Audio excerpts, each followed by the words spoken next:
যে 1947 সালের 14 আগস্ট দুই পাকিস্তান স্বাধীন হয়েছে, 15 আগস্ট ইন্ডিয়া স্বাধীন হয়েছে, সেই 1947 সালের 14 আগস্ট থেকে নিয়ে এখন পর্যন্ত এদেশে কোনো শিক্ষিত মানুষ শিক্ষামন্ত্রী হয়নি। শিক্ষামন্ত্রী জানে না যে রবি ঠাকুরের গান মুসলমান বলতে পারে কিনা। তার বিদ্যে রবি ঠাকুরের গান নিরূপণ করতে পারেনি, ও কি করতে পারে? আপনি বলেন কি তার কাছে কি বিদ্যা রয়েছে? কোন মুসলমানের গান নেই, রবি ঠাকুরের গান, ইন্ডিয়ার হিন্দু মানুষের গান। আপনার বাচ্চা দুধ ছেড়ে দিয়ে মায়ের কোল থেকে গিয়ে এই গান বলবে, গোটা গানটা সেরে কি কথা, এটাই নিরূপণ করতে পারলো না, তাহলে তার কাছে কি বিদ্যা রয়েছে? ভিখারুন্নেসা স্কুলে ভর্তি হতে হলে, ঢাকা বিশ্ববিদ্যালয়ে ভর্তি হতে হলে 1 নম্বর সাবজেক্ট কি হবে আজ পর্যন্ত সে বিবেচনা করতে পারলো না। 1 নম্বর সাবজেক্ট হবে কোরআন, 2 নম্বর সাবজেক্ট হবে বাংলা, 3 নম্বর সাবজেক্ট হবে ইংরেজি, 4 নম্বর সাবজেক্ট হবে অঙ্ক, 5 নম্বর সাবজেক্ট হবে বিজ্ঞান, 6 নম্বর সাবজেক্ট হবে ভূগোল, 7 নম্বর সাবজেক্ট হবে ইতিহাস। এইভাবে শিক্ষামন্ত্রীকে সাবজেক্ট চয়ন করতে হবে।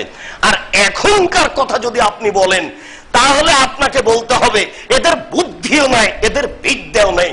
এরা বই লিখেছে যে ওই ক্লাস 9, 10, 5 শিখেছে, বই লেখা আছে মেয়ে মানুষের স্তন কিভাবে বড় হয়, এটা ব্ল্যাকবোর্ডে লিখে দিয়ে ছাত্র ছাত্রী, শিক্ষক শিক্ষিকা একাকার হয়ে দেখবে, আলোচনা করবে। ছি ছি ছি ছি ছি, পারেন না এই বই আবার ছিঁড়ে পেশাব করে দিবেন? আপনি কি কাপুরুষ?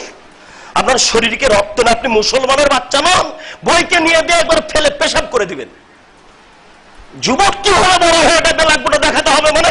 আশ্চর্য, 9, 10 এর বইয়ে লেখা আছে পৃথিবীর মানুষ আল্লাহর সন্তান। আশ্চর্য, 9, 10 এর বইয়ে লেখা আছে যে আপনার হিন্দু জবাই করলেও খেতে হবে, মুসলমানের জবাই করলেও খেতে হবে। আপনি বিশ্বাস করুন ইসলাম কোন ধর্মের 5 পয়সা দাম দেয় না। আপনি বিশ্বাস করুন ইসলাম ধর্ম কোন ধর্মের 5 পয়সা দাম দেয় না। আপনি বিশ্বাস করুন ইসলাম ধর্ম কোন ধর্মের 5 পয়সা দাম দেয় না। আল্লাহ তাআলা বলছেন, হুয়াল্লাযী আরসালা রাসূলাহু বিল হুদা ওয়া দীনিল হক ওয়া দীনিল হক লিইয়ুযহিরাহু আলা দীন কুল্লিহি। মুহাম্মদকে পাঠানো হয়েছে সারা পৃথিবীতে যত দিন রয়েছে সব দিনকে বাতিল করে, সব দিনে লাথি মেরে শুধু ইসলাম দিনকে বাস্তবায়ন করতে হবে। এই জন্য আল্লাহ নবীকে পাঠানো হয়েছে। আমি পারি না, এই জন্য 5000 বছর পরে কেউ পারবে না। আপনাকে কে বলেছে? 5 বছর পরে কেউ পারবে না, এই কথা কে বলল? 1000 বছর পরে কেউ পারবে না, এটা কে বলল? এইসব বই দেওয়া হয় ক্লাসে, আর আপনি বলতে চাচ্ছেন তারা শিক্ষিত মানুষ? জি না, আপনার বড়টাই হচ্ছে অশিক্ষার প্রমাণ। অতএব এই জাতির কাছে কল্যাণ আছে এ কথা আপনি মনে করিয়েন না। আপনি মুসলিম হিসাবে আপনার দরবারে আজকের জন্য শেষ বাক্য বলে গেলাম। আপনার বয়স 80 হলে কি হবে? আপনার স্ত্রী বন্ধাতাতে কি আছে? আপনার বয়স 80 হলে কি হবে? আপনার স্ত্রী বন্ধাতাতে কি আছে? আজকে রাতে আল্লাহর দরবারে বলতে হবে, আল্লাহ এই বয়সে বন্ধা স্ত্রীর মাধ্যমে তুমি এমন একটা ছেলে দান করো, যেই ছেলে এমন বিদ্যা অর্জন করবে যার বিদ্যার সামনে পৃথিবীর কোন বিদ্যা টিকবে না, যার সাহস হবে এমন জেল সুলি ফাঁসির 5 পয়সা দাম দিবে না, যে ছেলে এই ধরনের যত কুসংস্কার রয়েছে তাকে যে কোনো মূল্যে বিদায় করবে। এরকম ছেলে আল্লাহর কাছে চান। সেই দিনের পড়াটা আপনি ভুলে গেলেন, ওইরকম ছেলে চান। যদিও তার গতি এটা ছিল না। দুরন্ত ডানপিট আবুল কাসেম ফজলুল হকের বাপ বলছে, তোমার এই ছেলেকে কুমিরে খাবে। কেন? সকাল 8টায় নদীতে নামে, 2টায় 3টায় উঠে পাশে কুমির ভাসছে। তখন মায়ে বলছে, কি কুলক্ষণের কথা বলেন, আমার ছেলে বেঁচে থাকলে দেশ থেকে কুমির তাড়াবে। এই দেশে যত কুসংস্কার রয়েছে আপনার ছেলেকে বিদায় করতে হবে, এই কথা আপনি প্রস্তুতি নেন।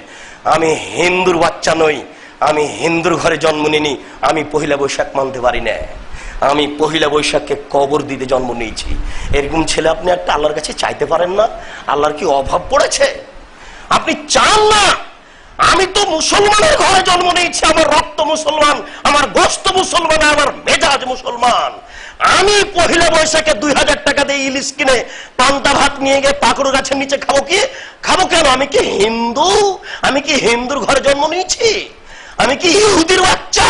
আমি কি খ্রিস্টানের বাচ্চা? আমি 31st নাইট মানবো না? ওটা হচ্ছে ঢাকায় জেনার রাইট, ওটা চিটাগাংয়ের জেনার রাইট। সারা বিশ্বের বড় বড় শহরে ইংরেজি বছরের প্রথম দিবস হচ্ছে জেনার রাইট। আমি মুসলিম চিরনবীর মরণকে করি না ভয়, আমি একে কবর দিতে এসেছি। যুবক, তোমার শরীরে পুজ আছে, পুজ বের করে দাও। যুবক, হ্যাঁ মুসলিম যুবক, তোমার শরীরে পুজ আছে, পুজ বের করে দাও। রক্ত তুমি ফিরিয়ে নিয়ে আসো। আবার তোমার ভুল সিদ্ধান্ত, পৃথিবীতে সবচেয়ে ন্যাক্কারজনক, নোংরা, জঘন্য, বর্বর, অসভ্য এই ভোট পদ্ধতি, একে লাথি মেরে তুমি একটা সুন্দর পরিবেশ গড়িয়ে তুলো। আমি তোমাকে বহুবার বলেছি, এই নীতিকে কবর দিতেই হবে যে কোনো মূল্যে। তুমি জানো না যে এই তোমার এলাকার একটা ছেলে খুব সুন্দর, খুব ভদ্র, খুব নম্র, খুব বড় ব্রেনিয়ান, লন্ডন থেকে পড়ে এসেছে। তুমি এই ছেলেকে ঢাকা বিশ্ববিদ্যালয়ের শিক্ষক করতে পারবা না। কেন? এই ছেলে এখন প্রতিপক্ষ দলের, বর্তমান দলের নয়। তুমি কোনো মতে এই ছেলেকে শিক্ষক করতে পারবে না। শিক্ষক হবে ওইটা যেটা চোর, যেটা চোরটা, যেটা বদ। অতএব তুমি গতিতে ফিরে আসো। এই জাতির ফাঁসি হবেই, আজ হোক আর কাল হোক। এই শ্রেণীর মানুষের ফাঁসি হবেই, আজ হোক আর কাল হোক। আপনি বিশ্বাস করুন, 3 শ্রেণীর মানুষকে হত্যা করতে হয়। তার এক শ্রেণীর মানুষ হচ্ছে যারা মোরতাদ, যারা নবীর উপরে কটু মন্তব্য করে। তাদের বেঁচে থাকার পৃথিবীতে কোনো সুযোগ নাই। আমার ক্ষমতা নাই বলে বেঁচে আছে, এমন একদিন আসবে আমার ক্ষমতা হবে, তার ফাঁসি হবেই হবে। কেউ যদি না পারে, যেদিন ঈসা আলাইহিস সালাম আসবেন সেই দিন হবে। আব্দুর রাজ্জাক সাহেব, সেদিন যে এরা থাকবে না, এর বীর্যের খারাপ মানুষ থাকবে, সেদিন তাদের হবে। আল্লাহ, তুমি আমাদের এই ব্যবস্থা করো। আল্লাহুম্মা আমিন। তুমি পারো, তুমি সর্বশক্তিমান। শেষে আমাদের অসহায় অবস্থা পেশ করে তোমার দরবারে বলি, আমাদের দাবির অভাব নেই, আমাদের আন্তরিকতার অভাব নেই। আমরা বিভিন্ন দল করলে আমরা মুসলিম হিসাবে তোমাকে বিশ্বাস করি। আমরা মুসলিম হিসাবে তোমার নবী মুহাম্মদ সাল্লাল্লাহু আলাইহি সাল্লামকে বিশ্বাস করি। আমরা মুসলিম হিসাবে বিশ্বাস রেখে তোমার দরবারে আন্তরিকভাবে বলতে চাই, তুমি আমাদের ছেলেকে এভাবে গড়ে তুলো যারা এইসব কুসংস্কারকে বন্ধ করতে পারবে। আল্লাহুম্মা আমিন। যারা এইসব মানুষের কঠোর কঠিন বিচার করতে পারবে জাতির সামনে, এরকম তুমি ব্যবস্থা করো। আল্লাহ, তুমি মানুষের ইমানের পরিবর্তন করো। যারা দায়িত্ব পালন করছে তাদেরকে সরাতে হবে, এটা আমরা চাই না। তুমি সর্বশক্তিমান, তুমি সব পারো। যারা দায়িত্ব পালন করছে তাদের অন্তরটা তুমি পরিবর্তন করে দাও। তারা যেন ঘুম থেকে উঠে অন্তর পরিবর্তন নিয়ে যারা এইভাবে অন্যায় কথা বলছে তাদের বিরুদ্ধে সোচ্চার হয়, এই তৌফিক তুমি দান করো। এই দাবি, এই দোয়া তোমার দরবারে রেখে আজকের সংক্ষিপ্ত দুয়ার খুতবা এখানে, জুমার খুতবা এখানে শেষ করলাম। সাল্লাল্লাহু আলাইহি ওয়াসাল্লাম।